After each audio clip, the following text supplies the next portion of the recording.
আচ্ছা, আসসালামু আলাইকুম। তাহলে আজকে আমাদের নতুন অধ্যায়, প্রথম ক্লাস। নতুন অধ্যায় হলো বজ্র ও নিষ্কাশন। তো এটা সম্পর্কে আগে আমরা একটু জানবো, হ্যাঁ, যে ওয়েস্টার্ন এলিমিনেশন যে কথাটা বলা হচ্ছে, বজ্র ও নিষ্কাশন। তো আসলে বজ্র, হ্যাঁ, এই বজ্র কিন্তু আবার দুটাই, যেমন আমাদের যে ল্যাট্রিন হয়, হাগু হয়, এটাও তো বজ্র পদার্থ, তাই না? আবার প্রস্রাব হচ্ছে, এটাও বজ্র পদার্থ, তাই না? কিন্তু এই দুটার মধ্যে পার্থক্য আছে।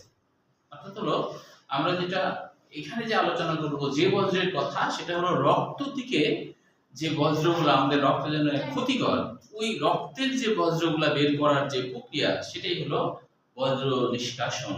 এবং রক্তের মধ্যে থেকে নাইট্রোজেন জাতীয় বজ্র পদার্থ নিষ্কাশনকে বলা হয় রেচন। রেচনের সরল বাংলা অর্থই হলো রক্তের মধ্যে থাকা বিষাক্ত পদার্থ অপসারণ। রেচনের সরল বাংলা অর্থ হলো রক্তের মধ্যে থাকা বিষাক্ত পদার্থ অপসারণ করা। বুঝা গেল কি? তাহলে রক্তের মধ্যে থাকা যে বজ্র পদার্থ, সেটা হলো যে নাইট্রোজেন জাতীয় হয়, সেটা হলো নাইট্রোজেন জাতীয় হয়, ম্যাক্সিমাম নাইট্রোজেন জাতীয় হয়। তাই এটাকে বলা হচ্ছে নাইট্রোজেন জাতীয় বজ্র পদার্থ নিষ্কাশন। এটাকে বলা হয় রেচন, নাইট্রোজেন জাতীয় বজ্র পদার্থ। তাহলে আমরা কিন্তু যে নাইট্রোজেন জাতীয় বজ্র পদার্থের কথা বললে পায়খানাকে কিন্তু নাইট্রোজেন জাতীয় বজ্র পদার্থ বলতে পারছি না, কারণ পায়খানা কিন্তু রক্তের মধ্যে দিকে আসে না, আসে না। কিন্তু প্রস্রাবটা রক্তের মাধ্যমে, রক্তের ভিতর থেকে আসে, তাই না? আমরা যে বৃক্ক বা কিডনি বলি, বৃক্কের সরল বাংলা অর্থ কিন্তু ছাঁকুনি। বৃক্কের সরল বাংলা অর্থ কি? ছাঁকুনি। তার মানে এই ছাঁকার কাজ করে, রক্তের মধ্যে থাকা যে বজ্র পদার্থগুলো আছে সেটা ছেঁকে বের করে দেয়, তাই না? এই জন্য এটাকে বলা হয় ছাঁকুনি। তাহলে মনে রাখতে হবে যে এইখানে যে আলোচনা হচ্ছে সেটা কিন্তু পায়খানা নিয়ে কথা না, নাইট্রোজেন জাতীয় বজ্র পদার্থ অপসারণ নিয়ে কথা বলা হচ্ছে। ঠিক আছে? এই অধ্যায় এটা নিয়ে আলোচনা। বুঝা গেল? তাহলে প্রথমে আমাদের অধ্যায় শুরু করার আগে আমাদের বৃক্ক আসলে কোথায় থাকে সেটা সম্পর্কে আগে জানি। বৃক্ক বা কিডনি আমাদের কোথায় থাকে? দেখো, আমাদের সামনের দিকে যদি আমরা দেখি, হ্যাঁ, যদিও বৃক্কের বেশিরভাগ অংশ পিছন দিক করে থাকে, এই জন্য ব্যথা যখন হয় তখন কিন্তু হলো, বৃক্কের ব্যথা যদি হয় তাহলে কিন্তু এই পিছন দিকে হবে, হ্যাঁ। তো পিছন দিকে হলে আমাদের হচ্ছে যে এটা একটা রিস্ক আছে, হ্যাঁ, পিছন দিকে হলে সেটা কিন্তু ঝুঁকিপূর্ণ, সেটাকে বুঝতে হবে যে এটার ঝুঁকি আছে পিছন দিকে হলে আর কি।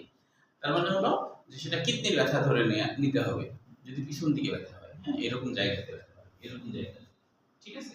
তাহলে তবে মনে রাখতে হবে, ডান কিডনি যেটা, ডান মানে কি, আমার দিকে খেয়াল করো, এটা হলো ডান দিক, যেখানে লিভার থাকে। মনে রাখতে হবে ডান কিডনিটা হলো নিচের দিকে থাকে বেশি, আর বাম কিডনিটা একটু উপরে থাকে। বুঝতে পেরেছো? তো ডান কিডনি কেন নিচের দিকে থাকে মনে রাখতে হবে, যে এইখানে যে লিভার আছে, এই লিভারের যে চওড়া অংশ,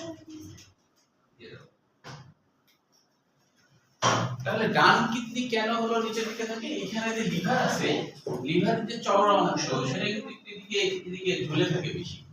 তাই কিডনির জায়গা ঠিকমতো উপরে হতে পারে না, একটু নিচের দিকে নেমে থাকে। তাহলে কি মনে রাখতে হবে? ডান কিডনি একটু নিচের দিকে থাকে, ঠিক আছে?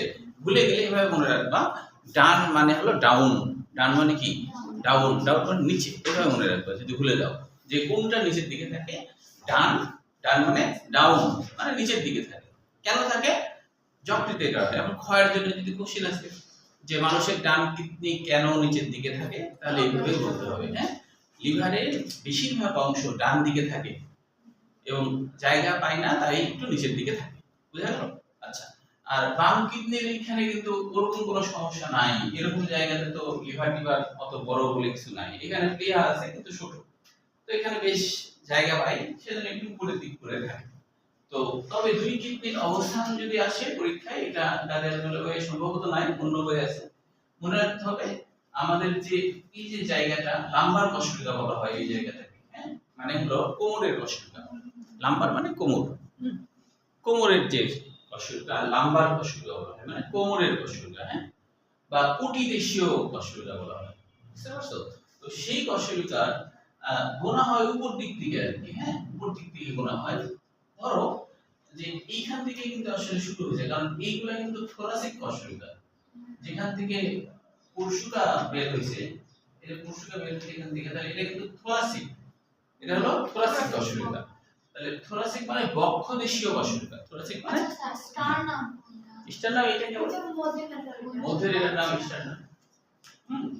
তাহলে হচ্ছে এই যে থোরাসিক গেল 12টা, আর লাম্বার কশেরুকা কয়টা? 5টা। আমরা বিস্তারিত 7 অধ্যায়ে জানবো।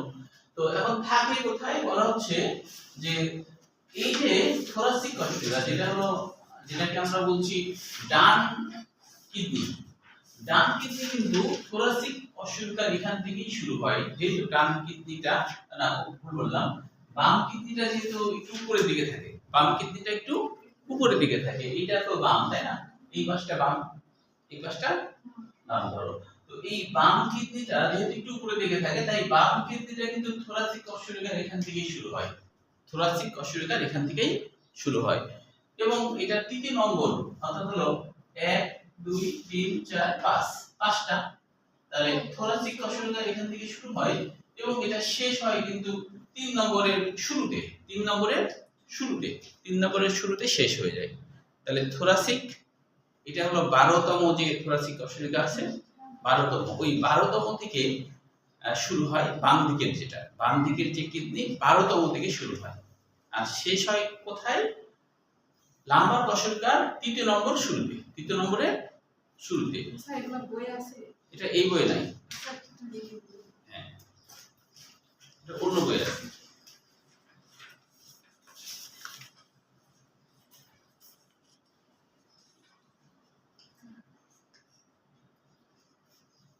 ও না, আছে, লিখতে হবে না।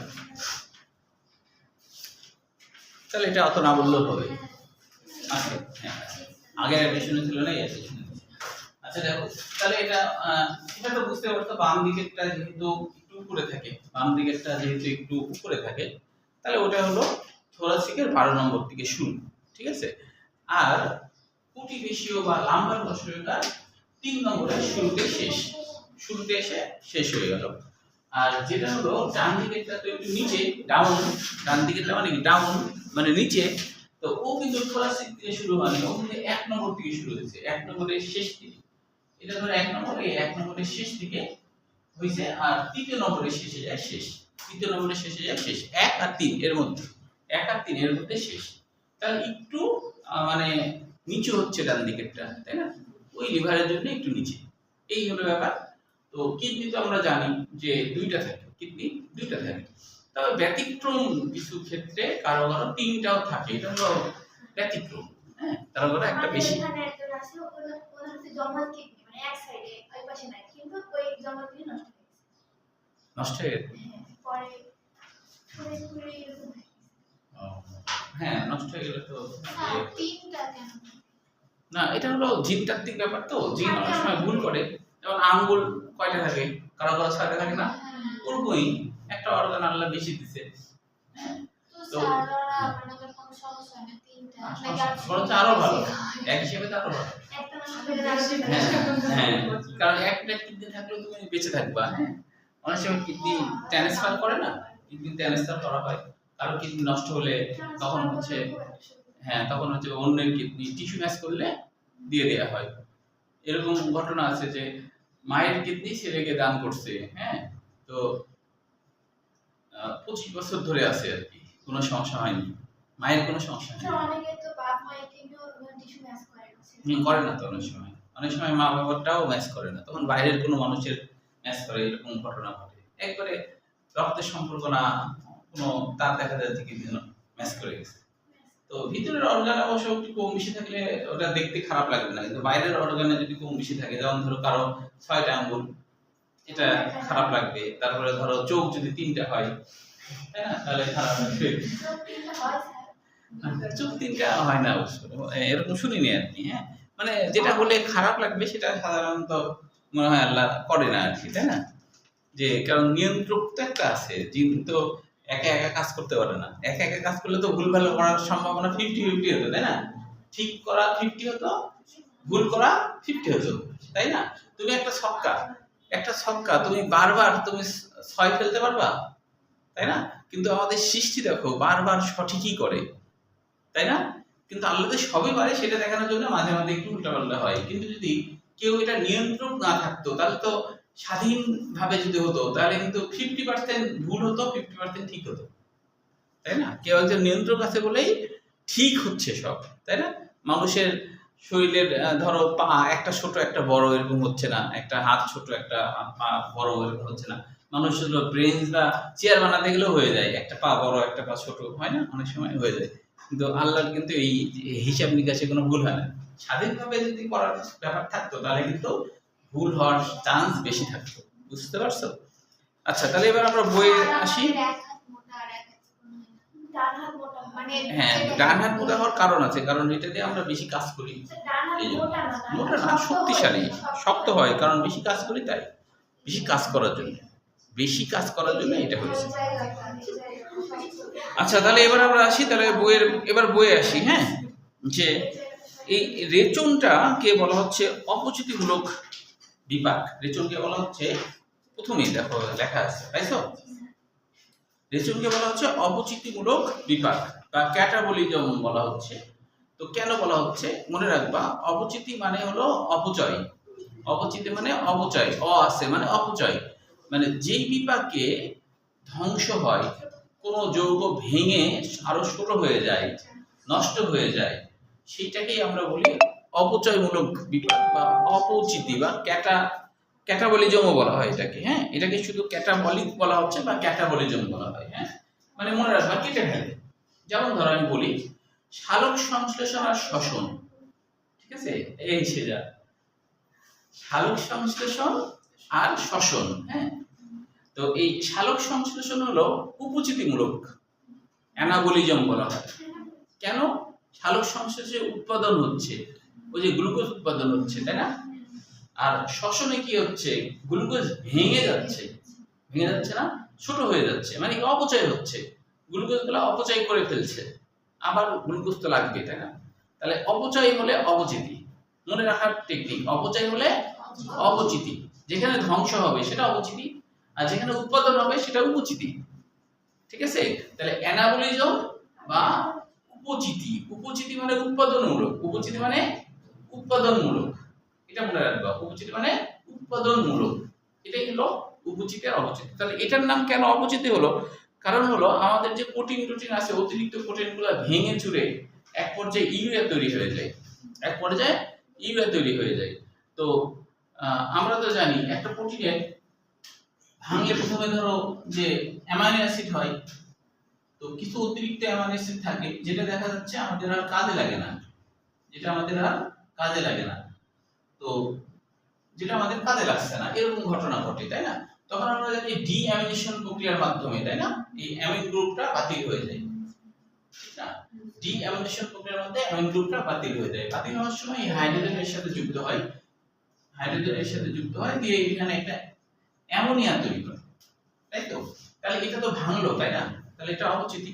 এখন অ্যামোনিয়াটা কিন্তু বিষাক্ত, শরীরের জন্য বিষাক্ত, রক্তের জন্য বিষাক্ত। কেন? কারণ অ্যামোনিয়া রক্তে যে ও কিন্তু অন্য কারোর সাথে বিক্রিয়া ঘটাই ফেলতে পারে, আর বিক্রিয়া ঘটাই ফেললে তখন আবার ঝামেলা রক্তের জন্য। দেখা যাচ্ছে এমন কোনো এনজাইমের সাথে বিক্রিয়া ঘটালো বা এমন কোনো যৌগের সাথে বিক্রিয়া ঘটালো যেটা আমাদের শরীরের জন্য ক্ষতি, পিএইচ বেড়ে যাবে বা পিএইচ কমে যাবে, এরকম ঘটনা ঘটবে। তো তখন এই অ্যামোনিয়া যেহেতু তোমার হচ্ছে যে ক্ষতিকর, তাই যকৃৎ এই অ্যামোনিয়াকে অ্যামোনিয়া হিসেবে যেতেই দেয় না, অ্যামোনিয়া হিসেবে যেতে দেয় না। যকৃৎ করে কি, যে চিন্তা করে এই যদি চলে যায় তাহলে সমস্যা, একে ইউরিয়া বানাইতে হবে। একে কি করতে হবে? ইউরিয়া বানাই ফেলতে হবে। তখন একে ইউরিয়া বানাই ফেলে। তো এই ইউরিয়া বানালে ইউরিয়াটা এরকম হয়ে যায় যে যখন ইউরিয়া বানাই ফেলে এর সাথে আবার হাইড্রোজেন নতুন করে যুক্ত হয়, দিয়ে এটা ইউরিয়া হয়। ইউরিয়াটা এরকম হয় যে দুইটা অ্যামোনিয়া থাকে আর কি এর সাথে। গোটা ইউরিয়ার গঠন কিন্তু এরকম আসবে, হ্যাঁ, এরকম তাহলে ইউরিয়া দরকার না, যদিও এরকম ইউরিয়া হয়। ইউরিয়া করে এবার হচ্ছে বৃক্কের মাধ্যমে পাঠাচ্ছে। তাহলে অ্যামোনিয়া হিসেবে পাঠালো না কেন? অ্যামোনিয়া তো বিষাক্ত, ওটা কিন্তু সরাসরি পাঠিয়ে দিতে পারতো যকৃৎ ভয় পাঠালো না। একে একা একা পাঠানো যাবে না, কারোর সাথে বিক্রিয়া ঘটায় ফেলবে। তখন কি করলো, যে চিন্তা করলো একে একা একা পাঠানো যাবে না, এ খুবই মারাত্মক, এই কারোর সাথে বিক্রিয়া ঘটায় ফেলবে, তখন সে কি করলো যে যখনই তাই ওটাকে ইউরিয়া বানায় ফেললো। ইউরিয়া বানায় ফেললে এ আর কারোর সাথে বিক্রিয়ায় অংশগ্রহণ করবে না, এই কারোর সাথে বিক্রিয়ায় অংশগ্রহণ করবে না। তাহলে এই বিক্রিয়ায় অংশগ্রহণ করবে না, এবার একে তোমার এই বিক্রিয়া পাঠিয়ে দিল, বিক্রিয়ার মাধ্যমে ইউরিয়া বের হয়ে গেল। বুঝতে পারছো? তাহলে অ্যামোনিয়া ডিঅ্যামিনেশন প্রক্রিয়ার মাধ্যমে এক পর্যায়ে অ্যামোনিয়া তৈরি হলো।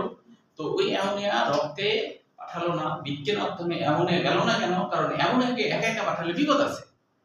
বুঝা গেল কি? যেমন ধরো কথার কথা যে রাত 2টার সময় যদি এখন মনে করো যে কোথাও পাঠাতে হবে, এখন কি পাঠালে কিন্তু যদি দুই ভাই বোন থাকে, কাকে পাঠাবে? ভাইকে পাঠাবে না বোনকে পাঠাবে? ভাইকে পাঠাবে, বোনকে কিন্তু পাঠাবে না। পাঠাবে? কারণ চিন্তা করছে ভাই মোটামুটি ঠিক আছে, ও কারোর সাথে হয়তো বিক্রিয়া ঘটাবে না, মানে ওর সাথে কেউ বিক্রিয়া ঘটবে না, কিন্তু বোনকে পাঠালে চিন্তা করবে যে এর সাথে বিক্রিয়া ঘটে দিতে পারে, কেউ আসে বিক্রিয়া ঘটাই ফেলতে পারে, তাই কিনা?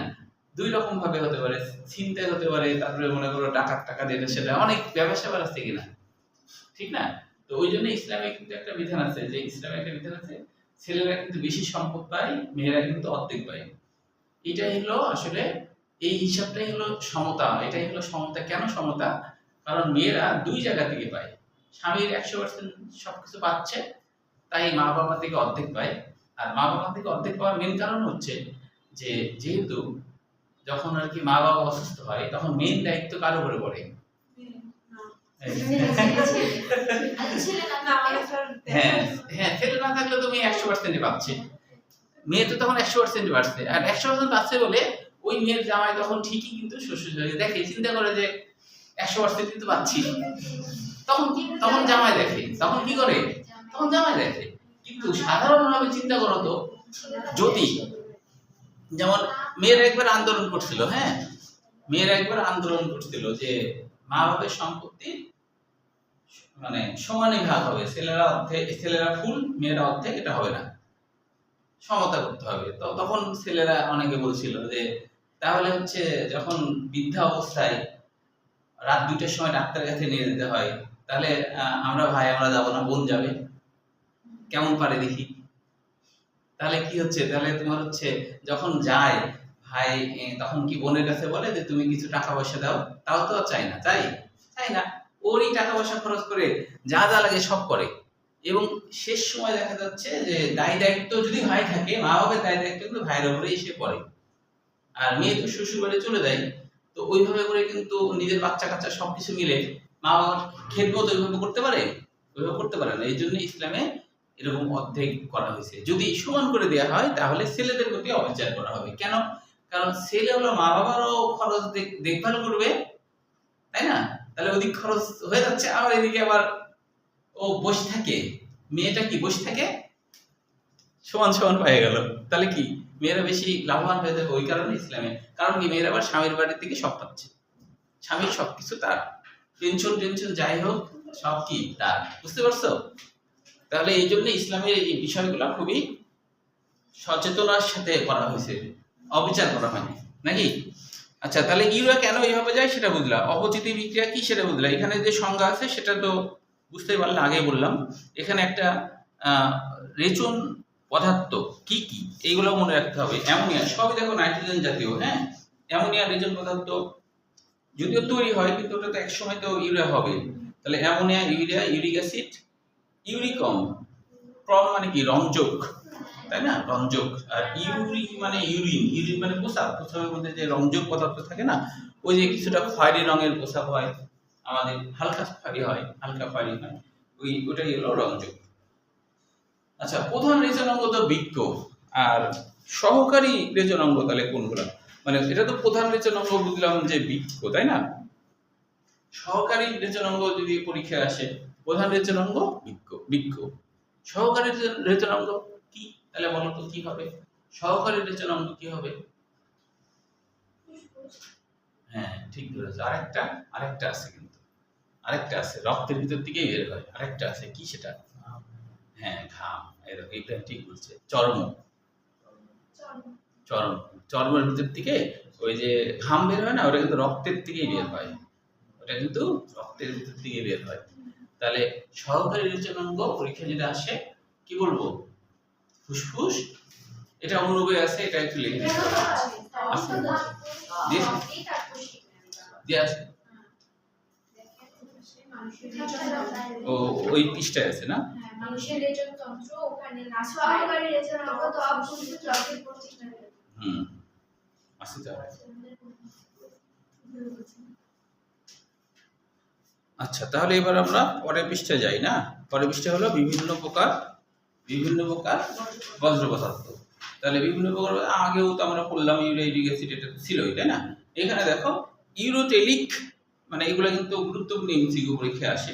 ইউরোটেলিক আচ্ছা, এমনিতে হলো তোমার এটা কি আছে কাজের বই, সজীব অবস্থায় বৃক্কের রং কিন্তু লালচে হলুদ হয়, হ্যাঁ, সজীব অবস্থায়।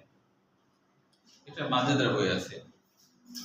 সজীব অবস্থায় হ্যাঁ, কিন্তু এটা হলো যখন মারা যায় তখন কালচে, আর যখন সজীব তখন কিন্তু লালচে হলো। মৃত হ্যাঁ, বৃক্কের রং সজীব অবস্থায় মানে জীবিত অবস্থায় যখন মানুষের আর কি অপারেশন করার সময় ধরো পেট কাটলো, তখন লালচে হলুদ থাকে, আর যখন মারা যাওয়ার পরে ওটা তখন কালচে হয়ে যায়। ওটা তখন কি হয়ে যায়? কালচে হয়ে যায়। হ্যাঁ, এটা মনে রাখতে হবে, যদি ওটা না থাকে তাহলে এটা দিতে হবে।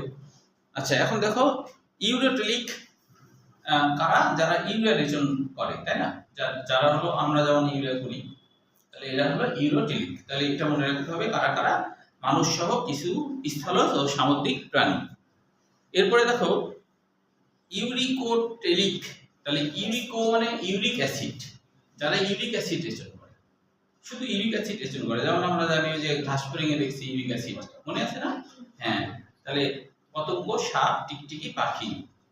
এরপরে অ্যামিনোটেলিক, বুঝতে পারছো তাই না? তাহলে অ্যামোনিয়ামকে রেচন পদার্থ হিসেবে ত্যাগ করে। এদের এই অ্যামোনিয়ামগুলো বিক্রিয়া করায় না, ওই জন্য সরাসরি ত্যাগ করতে পারে।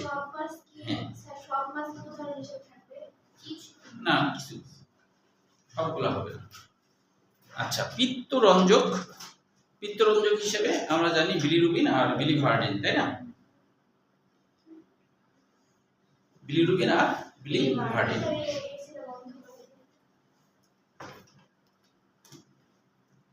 ঠান্ডা ওই যে অপশন ঠান্ডা লাগছে না, ঠান্ডা আমাদের দেশে ওদের মনে লাইতে পাচ্ছে না, যাইতে পারছে না। আচ্ছা আচ্ছা, তাহলে হচ্ছে যে হাইড্রা কিছু মাছ, দেখো এদের হচ্ছে যে ব্যতিক্রম, ওই যে যেমন এই যে বললাম না যে ওই যে সব হচ্ছে মাছ এর মধ্যে পড়ে না। যেমন অ্যামাইনোটেলিক, এটার ক্ষেত্রেও আমরা দেখছি যে ইয়া আছে, মাছের উদাহরণ আছে। পিত্তরঞ্জক তো হলো ঘাম, তাহলে হচ্ছে এটা আমরা মনে রাখবো যে অতিরিক্ত পানি, খনিজ লবণ, অল্প পরিমাণ ইউরিয়া নির্গত হয় ঘামের মাধ্যমে। কার্বন ডাইঅক্সাইড, আমরা যখন নিঃশ্বাস ফেলি তখন কার্বন ডাইঅক্সাইড, তাই না? লবণ জাতীয় দ্রব্য, অন্তে উৎপন্ন কিছু পরিমাণ লৌহ ও ক্যালসিয়াম ঘটিত লবণ রেচন পদার্থ হিসেবে উৎপন্ন হয়। এগুলো এমসিকিউর জন্য। হ্যাঁ, এবার আমরা শুরু করব মানুষের রেচনতন্ত্র সম্পর্কে। মানুষের রেচনতন্ত্র, তো দেখো মানুষের রেচনতন্ত্রের ক্ষেত্রে বলা হচ্ছে যে 80% কিন্তু রেচন পদার্থের মাধ্যমে, রেচন অঙ্গের মাধ্যমে নিষ্কাশিত হয়, আর মাত্র 20% হচ্ছে ওই যে ত্বক, ফুসফুস, যকৃৎ, পুষ্টিনালী এগুলোর মাধ্যমে বের হয়। এটা এমসিকিউর জন্য মনে রাখতে হবে। এখন হলো আমরা হচ্ছে বৃক্ক রেচনতন্ত্রটা একটু আঁকতে হবে। হ্যাঁ, আঁকো আমার সাথে। রেচনতন্ত্রটাও অনেক সময় পরীক্ষায় আঁকা আসে। রেচনতন্ত্র এঁকে ফেলি, রেচনতন্ত্র আঁকার পরে তারপরে এই রেচনতন্ত্রটাও সৃজনশীল হিসেবে পরীক্ষায় আসে, এই জন্য আর কি।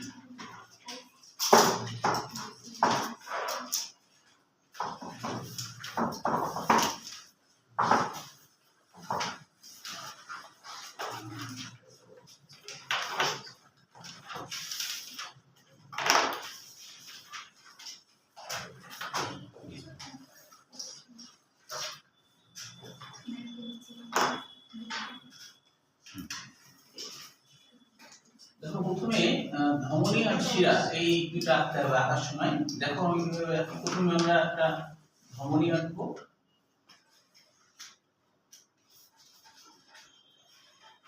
তুমি একটা ধমনী আঁকবো।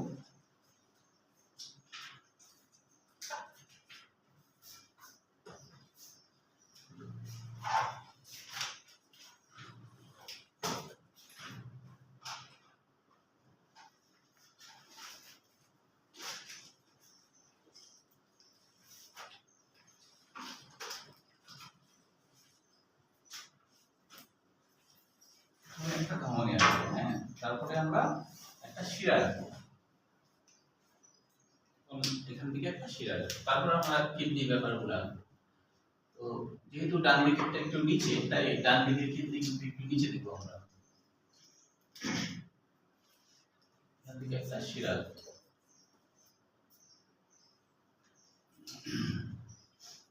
শিরার ক্ষেত্রে একটা অংশ এদিকে যাবে,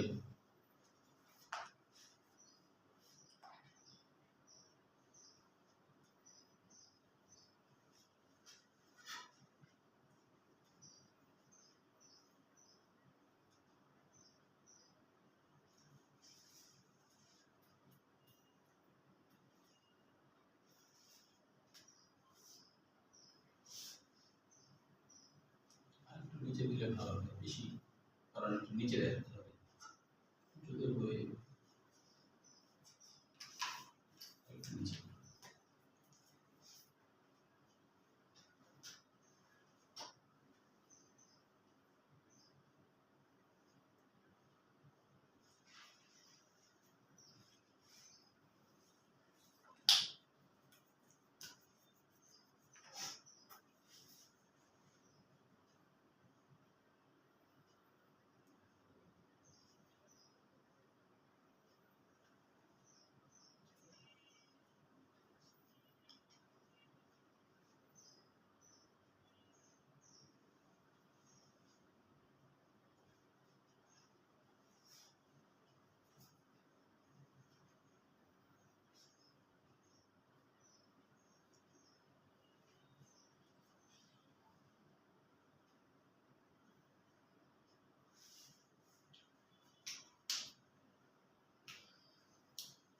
প্রথমে ধমনীর শিরা দেখো, মনে রাখতে হবে যে ধমনীরও কিন্তু দুইটা শাখা থাকবে, শিরারও দুইটা শাখা থাকবে।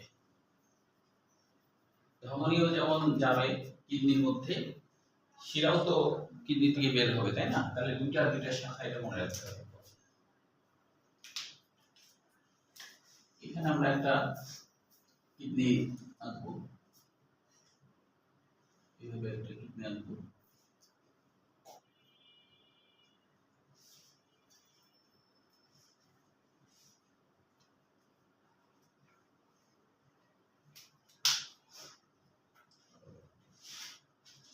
আর এইখানে একটা কিডনি, ওটা একটু নিচে, ছেলেটা একটু নিচে আসবে।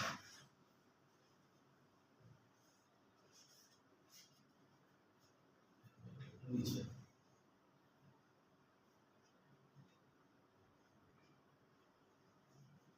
খেয়াল করতে হবে আমি কিভাবে আঁকছি।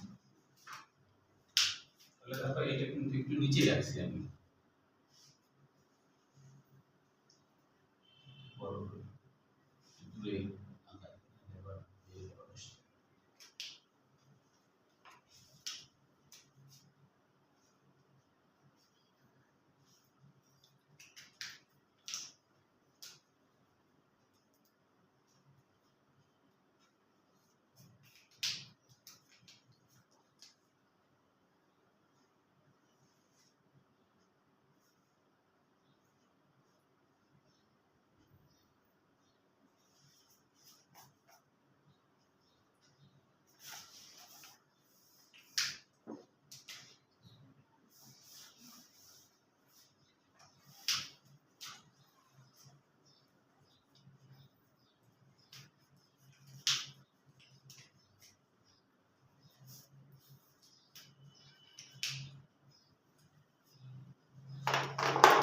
এটি পর্যন্ত শেষ করো। ধমনীর শিরাটা প্রথমে এঁকে নিলে, তারপরে কিন্তু কিডনি আঁকার কোনো কঠিন কাজ না। কিডনি হলে হলো, এখন কিডনি থেকে একটা জিনিস বের হয়েছে, সেটা একটু আলাদা। হ্যাঁ, ইউরেটার বের হয়েছে, সেটা একটু দেখাবো, তাহলে হয়ে যাবে। এটা দেখো,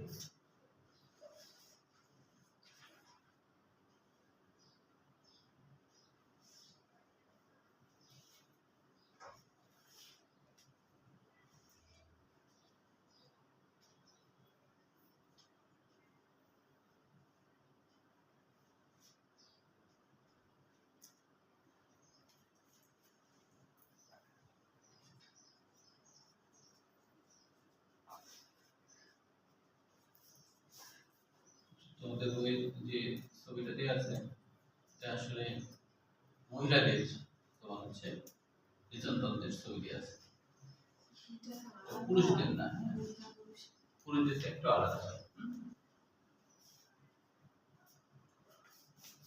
আলাদা বলতে শুধু এই জায়গায় আলাদা, এই জায়গায় আলাদা, অন্য আলাদা নাই। এই যে মূত্র নালী আছে না, এই জায়গায় আলাদা। হ্যাঁ, যে কোনো একটা আকারে। এই মূত্র নালীটা আসলে 4 সেন্টিমিটার, 3.5 থেকে 4 আসে অনেক জায়গাতে 4 সেন্টিমিটার। পুরুষদের হলে সেটা হলো 20 সেন্টিমিটার, এটা মনে রাখবে, 5 গুণ বেশি। পুরুষদের হলে কত? 20 গুণ, 5 গুণ বেশি, মানে 20 সেন্টিমিটার। এই হলো, এটুকু খালি মনে রাখবা।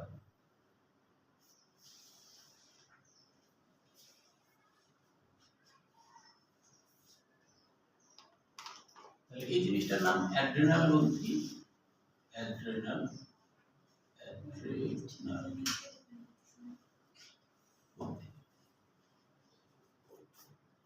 কিভাবে আমি আঁকলাম সেটা তো তোমরা দেখলা, তাই না? আঁকতে তো এখন পারছো, ঠিক না?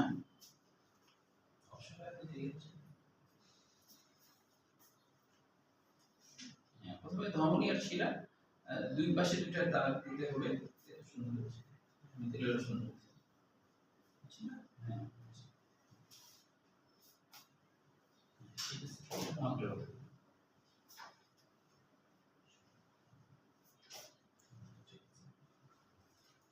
তাহলে চিত্র নিচে লিখতে হবে মানুষের রেচন তত্ত্ব। এটা লিখতে হবে না যে মহিলার রেচন তত্ত্ব, মানুষের রেচন তত্ত্ব লিখলেই হবে। হ্যাঁ, তবে কিভাবে বুঝলাম যে এটা হলো মহিলাদের? কারণ যে মূত্রনালী, ছেলেদের মূত্রনালী 20 মানে 20 সেন্টিমিটার, 5 গুণ বেশি। তো মনে রাখবা 5 গুণ বেশি, পাতে পুরুষ হয়, মানে পুরুষদের 5 গুণ বেশি। ও আছে না, তার মানে পুরুষদের হলো 5 গুণ বেশি, মানে 20 সেন্টিমিটার। হ্যাঁ, এটা মনে রাখবো। কারণ হচ্ছে এই যে মূত্রনালীটা দেখছো, হ্যাঁ, এটা ছেলেদের ক্ষেত্রে কি হয়? ছেলেদের ক্ষেত্রে এই মূত্রনালী কিন্তু পেনিসের ভিতর দিয়ে যায়, বুঝছো? যার জন্যই 20 সেন্টিমিটার। মানে আর মেয়েদের ক্ষেত্রে তা হয় না, ওদের তো ওটা নাই। তাহলে কি হবে? এখানেই শেষ। আমাদের যেহেতু এক্সট্রা আরেকটা মেশিন আছে লম্বা, তাই না? তো ওই জন্য কি হচ্ছে যে এটা লম্বা।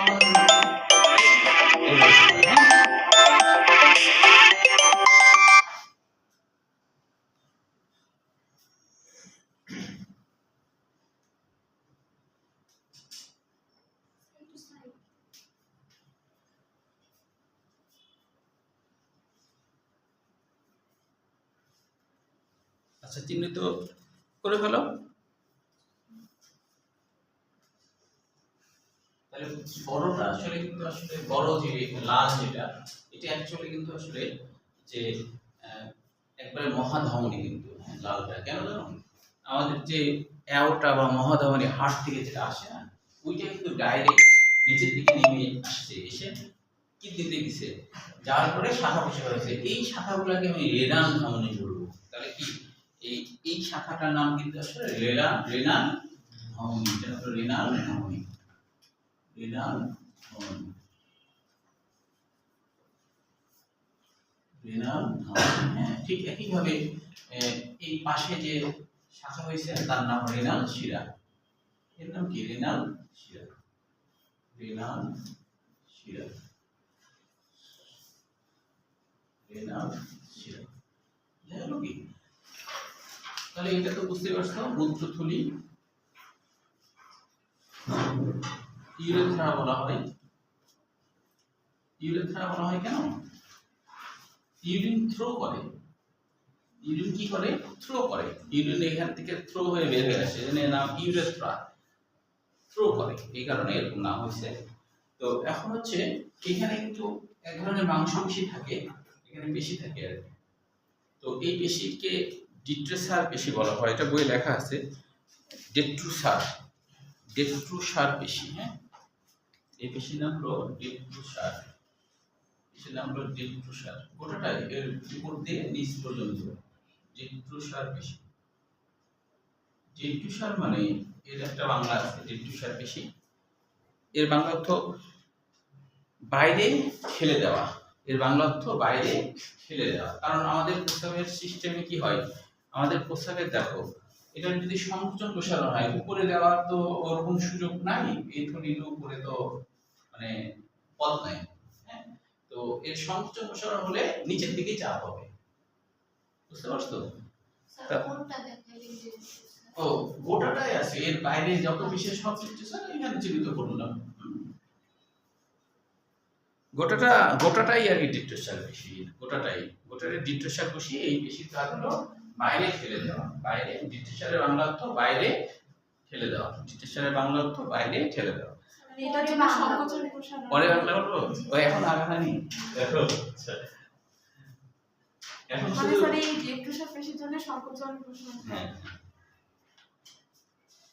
এখন শুধু ইংরেজি বললেই হবে, বাংলা বলার দরকার নেই। আচ্ছা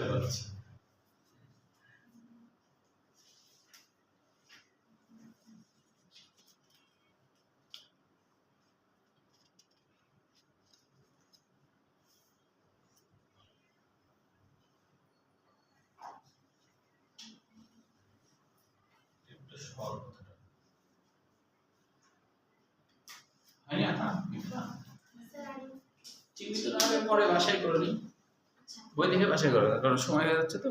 এটা আবার শেষ করি। তো এখানে কি কি বিষয়গুলো আমাদের জানতে হবে, এগুলা সংক্ষেপে লিখলেই হবে। যেমন ধরো যে যে কষ্টরোগের কথা কোথায়, এটা দেখতে সিম বিচের মতো, সিম বিচ এরকমই হয় তাই না, এদের ভিতরে একটু অবতল, অবতল অংশকে হাইলাম বলা হয়। এর আগে আমরা জেনেছি হাইলাম বলতে বোঝায় যার মধ্যে কোনো কিছু ঢুকে এবং কোনো কিছু বের হয়ে আসে, এরকম কিছুকে আমরা কি বলি, হাইলাম। হ্যাঁ হ্যাঁ, ফুসফুসে যেমন হাইলাম ছিল, হ্যাঁ, যদিও হাইলামের সরল বাংলা অর্থ অবতল অংশ, এর সরল বাংলা অর্থ অবতল অংশ, এদিকে অবতল তো তাই, কিন্তু হাইলাম বলতে এটা বোঝায় যার মধ্যে কোনো কিছু ঢুকবে এবং যেখান থেকে কিছু বের হয়ে আসবে তাকে বলা হবে হাইলাম। তাহলে এখানে হাইলাম আছে। এর মাথার উপরে একটা গ্রন্থি আছে যার নাম হলো অ্যাড্রেনাল গ্রন্থি। হ্যাঁ, অ্যাপিনেফ্রিন, এর অপর নাম অ্যাপিনেফ্রিনও বলা হয়, অ্যাপিনেফ্রিন। হ্যাঁ, অ্যাপি মানে অ্যাপেক্স, হ্যাঁ অ্যাপিনেফ্রিন। আসলে এখানে অ্যাড্রেনালের বাংলা অর্থ হলো যে বৃক্কের কাছে, অ্যাড্রেনালের বাংলা অর্থ বৃক্কের কাছে, এই গ্রন্থিটা বৃক্কের কাছে থাকে তাই এর নাম অ্যাড্রেনাল। আর অ্যাপিনেফ্রিন মানে এই নেফ্রো মানে আবার বৃক্ক বোঝায়, বৃক্কের উপরে, বৃক্কের উপরের গ্রন্থি, বৃক্কের উপরের গ্রন্থি, তাই এর নাম অ্যাপিনেফ্রিনও বলা হয়। নেফ্রো মানে এখানে বৃক্ক বোঝাচ্ছে, হ্যাঁ, তাহলে বৃক্কের উপরের গ্রন্থি, তাই এর নাম আমরা যে অ্যাপিনেফ্রিনও বলা হয়। আচ্ছা, ইউরেটার সম্পর্কে একটা বিষয় দেখো, যে ইউরেটার হলো যে আমরা তো জানি ইউরেটারের আরেকটা বাংলাটাও জানতে হবে, এখানে বাংলাটা লেখা নাই, গোবিনী বলা হয়। হ্যাঁ, ইউরেটারের আরেকটা বাংলা হলো গোবিনী। গোবিনী মানে বৃক্কনালী বা রেচননালী। হ্যাঁ, গোবিনী মানে বৃক্কনালী বা রেচননালী, এটাকে বলা হচ্ছে ইউরেটার বা গোবিনী বলা হয়। হ্যাঁ, গোবিনী, এখন গোবিনী যদি আসে আর কি, গোবিনী বলা হয়। হ্যাঁ, গোবিনী মানে হলো রেচন নালী বা বৃক্কনালী। হ্যাঁ, গোবিনী হলো ইউরেটারের বাংলা। হ্যাঁ, না গোবিনী কেন লিখতে হবে, যদি পরীক্ষায় গোবিনী আসে, গোবিনীর দৈর্ঘ্য কত এটা যদি আসে তখন তো বুঝতে পারবো না, ওই জন্য 25 সেন্টিমিটার। হ্যাঁ, 25 সেন্টিমিটার গোবিনীর দৈর্ঘ্য কত, গোবিনী বা ইউরেটার। এখন পরীক্ষায় ইউরেটার না আসে, ধরো মাঝে তার বই থেকে দিল গোবিনী, হ্যাঁ, তখন তুমি তো আবার ওটা জানবা না যে গোবিনী আবার কি, তাই না?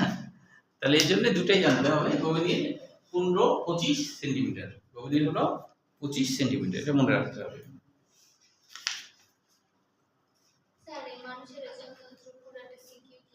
হ্যাঁ, রেচনতন্ত্র সিকিউ হিসেবে আসে, অনেক সময় শুধু ছবি অঙ্কন করা আসে, অনেক সময় শুধু বর্ণনা আসে। হ্যাঁ, না বানায় একটু বানায় লিখবা, অত বড় লিখতে হবে না।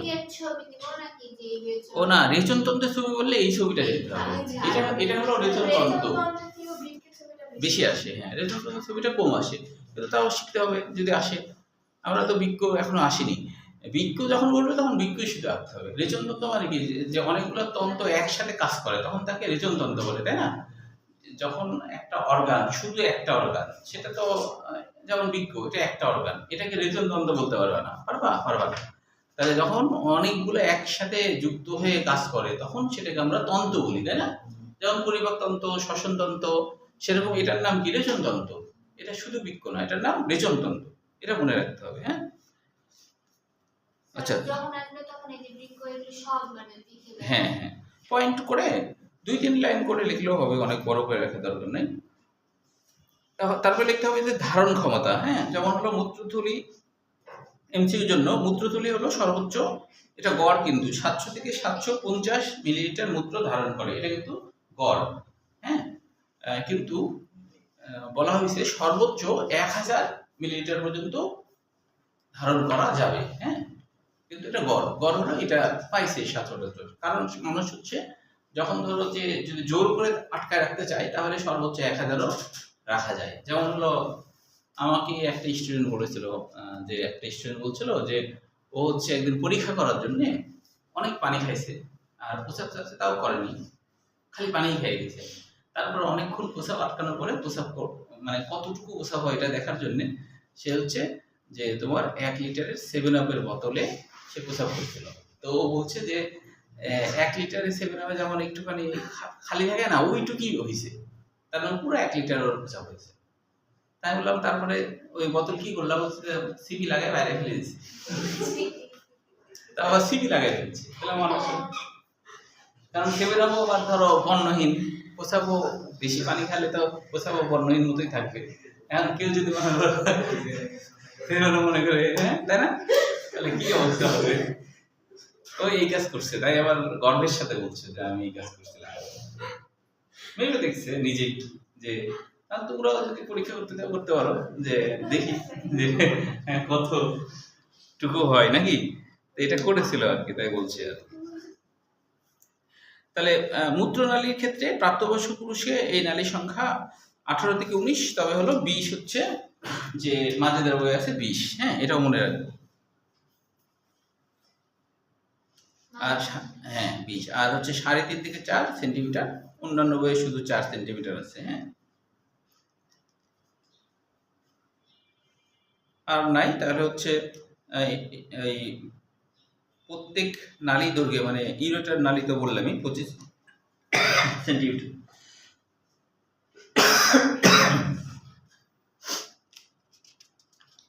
তাহলে আগামী দিনে আমরা বৃক্কের গঠন, যে কিডনি, এখান থেকে আর কি শুরু করব।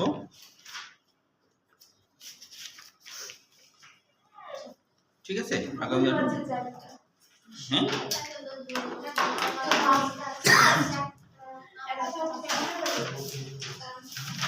আচ্ছা, তাহলে আজকে এই পর্যন্ত শেষ করি।